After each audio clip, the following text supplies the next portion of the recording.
Je suis Cyril Desremaux. Et ça, mes amis, c'est Happy Time. Superbe journée pluvieuse. Je dis superbe journée parce qu'en fait, la pluie, moi j'aime bien. Je vais vous montrer un petit peu. Ah, ça c'est... J'aime bien parce que ça me rappelle... Ah bah, je vais plutôt vous montrer les vignes. Voilà, il y a des vignes là, il y a des vignes là. Voilà, je suis à Sonoma, c'est dans le nord de la Californie. À côté de la maison là. Ok, donc, j'aime bien la pluie parce que ça me rappelle le nord de la France. Où il pleut. Ici en fait il pleut pas beaucoup. Et quand il pleut ça me fait plaisir. J'adore l'odeur. J'adore plein de trucs. J'adore la pluie aussi. J'adore même le bruit quand je suis dans la bagnole et qu'il y a un petit bruit là. J'adore. Enfin bref, donc je pars de cette idée. Et je lisais justement un bouquin de Eckhart Tolle qui s'appelle A New Earth. Si vous pouvez choper ce bouquin. Et c'est super. Et en fait il parle de l'énergie en fait. Comme quoi il y a des énergies positives et des énergies qu'on considère comme négatives. Par exemple, s'il y a du soleil, on va se mettre au soleil. Ah, il fait chaud, c'est l'énergie positive. Qu'on considère positive. Mais en fait, quand il pleut et qu'il fait froid, par exemple, on considère ça de l'énergie négative. Parce qu'en fait, c'est pas agréable. Mais c'est juste de l'énergie. La pluie, c'est de la pluie. Elle est ce qu'elle est. Le froid, il est ce qu'il est. Il n'est pas négatif ni positif, c'est du froid. Et c'est nous qui le percevons comme négatif. Donc comment est-ce qu'on peut faire pour le percevoir comme positif? Alors j'étais en train de courir l'autre jour, il caillait. Putain, il caillait. Et je m'étais dit, bon ok, je vais essayer de penser positif. Qu'est-ce que ça me fait penser? Et en fait, ça me fait penser que... Oups, il y a un flic là, je vois. J'espère qu'il va pas me choper avec ma caméra. Ça me fait penser que... Putain, il caille. Oh, allez, j'y vais. Donc ça essaie de... Allez, je suis plus fort que le froid. Et... En fait, si j'ai froid, c'est parce que je suis vivant. Ouais, yeah. C'est que je commençais à partir de des idées comme ça. Et en fait, c'est ça le truc, c'est que quand on a un événement négatif, c'est essayer de voir qu'est-ce qui fait naître en nous. Qu'est-ce qui développe en nous de positif. Et c'était intéressant. Alors, bon, ça c'était un petit exemple, mais il y a des exemples beaucoup plus tragiques. Notamment, il y en a un ami là, qui s'appelle Vincent, qui est décédé d'un cancer malheureusement à 31 ans. Et qu'est-ce que c'est horrible, qu'est-ce que c'est difficile, il a laissé une femme avec un enfant, ses frères et sœurs, ses parents, je ne peux pas imaginer la douleur qu'ils doivent avoir. Et en fait, je ne suis pas vraiment la personne qui peut donner des conseils parce que ça m'est pas arrivé de perdre un frère ou un fils, mais si on essayait de voir qu'est-ce que ça pouvait engendrer chez nous de positif. Alors évidemment ça va prendre du temps parce que perdre quelqu'un c'est tellement difficile. Moi quand je pense à Vincent, il était scout, comme moi, il était CP, chef de patrouille.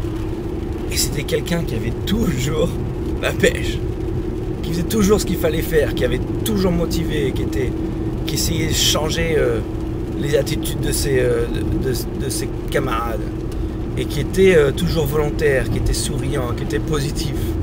Et c'est ça que je garde de ce mec-là, qui était super. Et donc c'est ça que je vais garder, moi. Et c'est ça qu'il faut garder, c'est toujours les bons moments, et voir cette énergie qu'il garde en nous. Et le fait qu'il soit décédé si tôt, en fait, ça doit nous rappeler que nous, on est vivants et qu'il faut profiter de la vie. Et moi, c'est ça que ça fait, c'est que j'ai envie de profiter de chaque seconde. Donc je le remercie pour ça. Alors, bien sûr, ça va prendre du temps pour sa famille proche, parce que c'est tellement dur. Mais, à terme, il faut faire ça. Si je prends un autre exemple, l'Ouest, là, le gars avec qui je m'entraîne, il a cette maladie qui en fait vous font des douleurs partout. Il y a ma belle-sœur Caroline qui a ça aussi. Et tout à coup, les mains, ça fait trop mal aux mains, ça fait mal aux joints, aux muscles. On a mal partout. Et il n'y a pas de raison, il y a mal partout. Je sais plus comment ça s'appelle, cette maladie. Enfin bref, et j'en discutais avec Wes et je dis mais t'as l'air de bien aller là, qu'est-ce que t'as? Non, me touche pas la peau parce que j'ai trop mal. J'ai trop mal, il a mal partout. Faut pas le toucher un poil. Et alors j'ai essayé de voir un petit peu justement ça, qu'est-ce que ça fait naître, comment est-ce qu'on peut essayer de voir quelque chose de positif là-dedans, ce qui est vraiment dur aussi. Et en fait je lui dis ouais mais tu dois être hyper fort mentalement parce que tu ne nous montres même pas que tu souffres. Donc t'as une force mentale mais incroyable. Après je lui disais ouais que dans les plus grands bonheurs on peut créer quelque chose d'extraordinaire. Dans le plus grand malheur, la plus grosse souffrance on peut aussi créer. Alors je disais pourquoi est-ce que tu fais pas de l'art? Par exemple je pensais à Baudelaire qui avait écrit Les Fleurs du Mal. Il était dépressif, je sais pas, il a écrit de la poésie mais incroyable. Bon j'ai pas vraiment lu, je l'ai fait en terminale. Les Fleurs du Mal, le spleen et tout ça. Faudrait que je le relise parce que ça m'avait pas touché à ce moment-là. Peut-être que je suis un peu plus mature pour lire. Mais bon, bref. Les spécialistes disent que c'est super. C'est un classique. Bon, bref. Alors je lui dis, pourquoi est-ce que tu n'essaies pas de te mettre dans l'art? Parce qu'avec cette souffrance, peut-être que tu peux faire quelque chose d'extraordinaire. Pourquoi tu fais pas de la peinture? Pourquoi tu fais pas... Parce que pour nous, c'est de l'énergie négative. Mais en fait, c'est de l'énergie. Alors là, on s'approche de l'énergie pure. Enfin bref, après on part dans des autres concepts. Mais j'ai essayé en fait avec lui de trouver des côtés un peu positifs. Alors ça me refait penser à autre chose, c'est que mon frère Romain, qui avait pris un enfant handicapé, il avait fait une course. Et cette course, c'était dans le sable, etc. Il le poussait, il était dans un chariot. Et il parlait avec le père et le père disait ah mais bien sûr que c'est un malheur d'avoir un enfant handicapé, qu'est-ce que c'est difficile au jour le jour, c'est très dur quoi. Tous les jours il y a quelque chose de difficile et bon ouais, il faut faire avec.